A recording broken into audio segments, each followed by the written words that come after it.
In the previous chapter, we were talking about the dot product of two vectors. And now we will mention the cross product.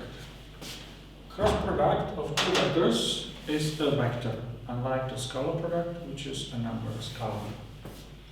While the scalar product is defined for vectors in any Rn space, then the cross product is defined only for vectors in R3. The definition may be written this way. If we have two vectors AB in R3, then the cross product, denoted by this little cross, can be given by this result. And we have a mnemotechnic help how to remember which should be multiplied with what. This is a determinant of a 3 by 3 matrix, where on the second row we have the components of the first vector. On the last row, we have the components of the second vector. And here, on the first row, we have completely different objects. Not numbers, but rather vectors. I arrow is the vector 1, 0, 0, which can be visualized in the coordinate system as a unit vector in the direction of the first axis. J arrow is the vector 0, 1, 0, which is the unit vector in the direction of the second, of the y-axis. And K arrow is the vector 0, 0, 1, which is the unit vector in the direction of the z-axis. If we expand this multiplication along the first row, then the result is I times this subdeterminant. And I multiplied by some number means that the number is the first component. So A2B3 minus A3B2, you see, is exactly this determinant. Then we go on, plus J times some determinant, which will be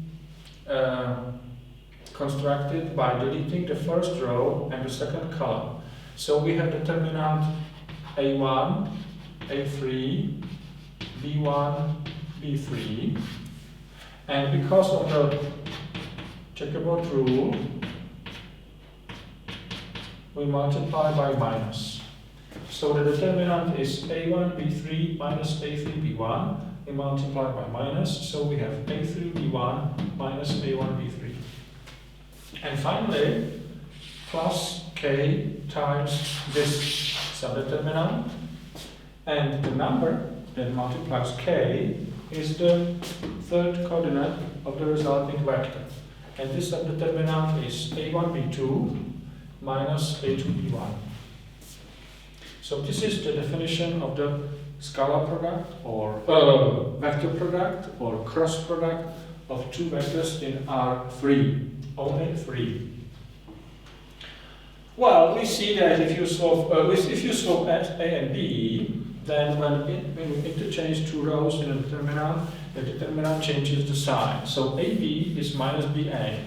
So this operation is not commutative.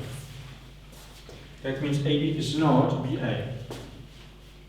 Also, if you multiply A or B by some scalar alpha, then the result is the same as if you compute the cross product and multiply by alpha at the end.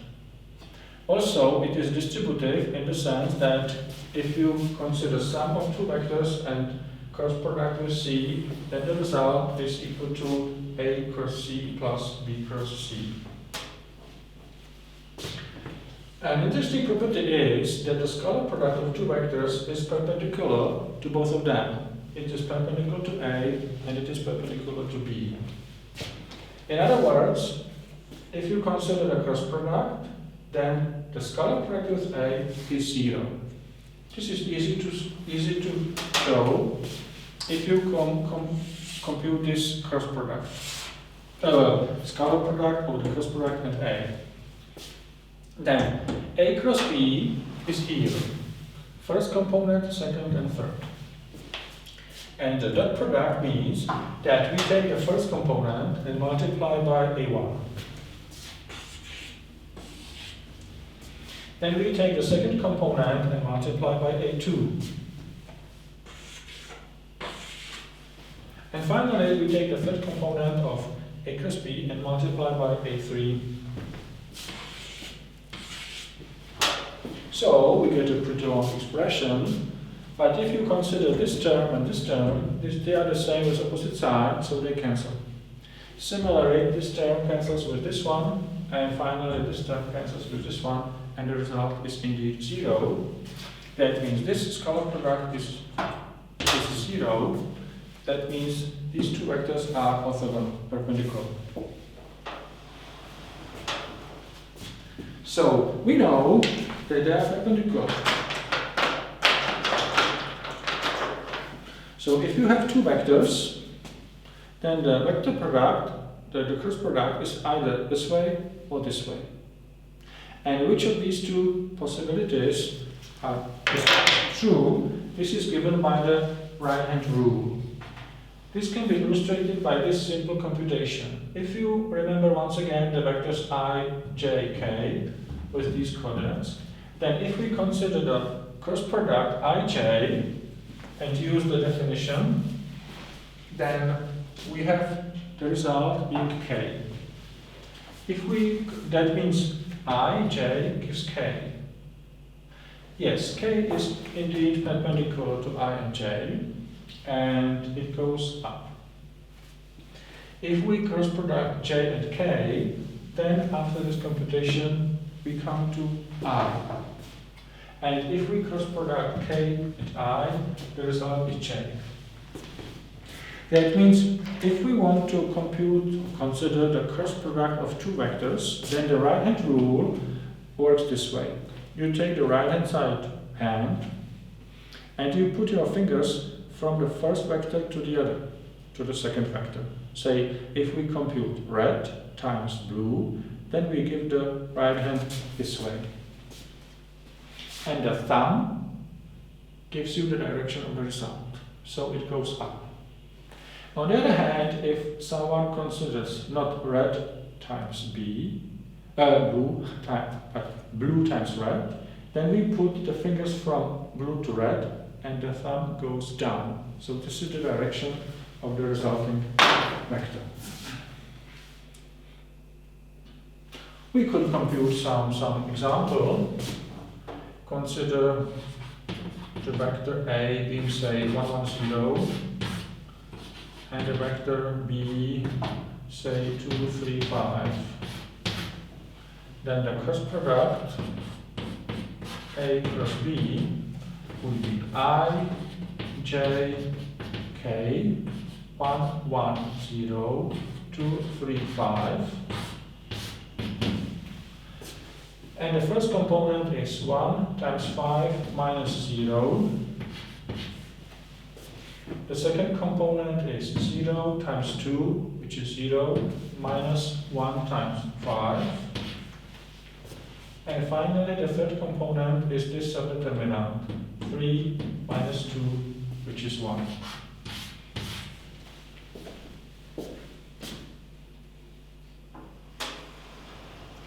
And similarly, as for scalar product, as for the dot product, we have the relation that A dot B can be written as AB times cosine of phi, where AB are the norms of the two vectors and phi is the angle between them. Then for cross product A cross B, we have a similar result, similar rule, with two small differences. This was a number, no problem. But now this is a vector, so we take the norm. And it is again proportional to A, the norm of A. It is again proportional to B. And it also depends on the angle phi between the two vectors, but this time it is times sine of phi. This is easy to show. If we consider two vectors, this time just in a plane. in an xy plane. Two vectors in the xy plane, that means the third coordinate is 0.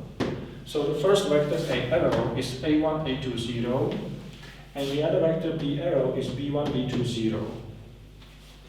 For these two vectors, it is easy to evaluate the cross product, which is 0, 0, and the last component is A1, B2 minus A2, B1.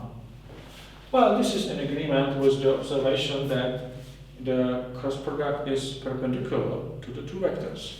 If the two vectors lie in the xy plane, then the result must go in the z direction.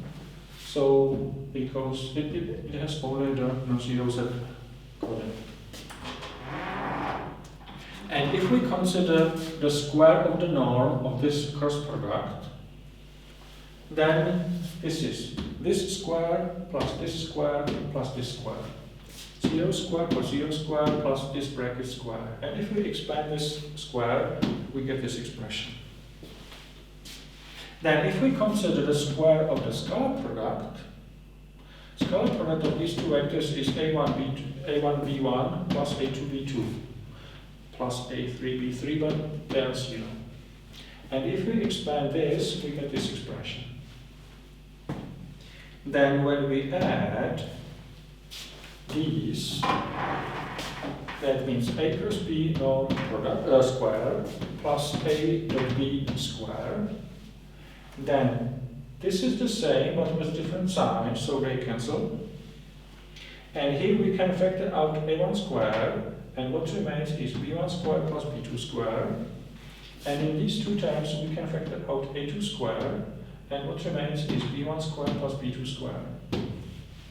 So this bracket is B square, so is this one. So we can factor B square, and what remains is A1 square plus A2 square, which is A square. So the result is A square B square.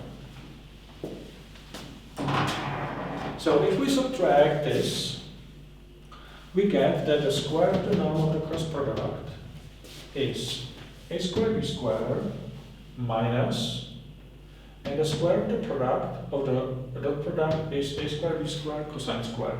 This comes from this rule that we have proven in the previous section. Here we can factor out A square B square, and what remains is 1 minus cosine square of phi, which is sine square of phi. That means the square of the norm of the cross product is A square B square sine square of phi. And for non-negative expressions, we have that the norm of the cross product is A times B times sine square. And this has a nice geometrical interpretation if you consider the vector A and the vector B. Then this expression B sine phi is the height of this parallelogram, and then the base times the height is the area of this region. Area. Yeah. Well, and there are many applications of cross product in mathematics and in physics. Perhaps one nice physical application is the force that is experienced by a moving particle with the electric charge Q in coulombs, moving with velocity B in the magnetic field, moving with velocity V in the magnetic field capital B. So the force is perpendicular to the field, and it is perpendicular to the velocity of the motion, to the direction of the motion. So if the velocity is perpendicular to the field, then the moving particle moves along a circle. And if there is some component of the velocity in the direction of the magnetic field, then it moves along a spiral, along a helix. So that was the cross product, which is a similar operation to dot product with some similarities and some differences.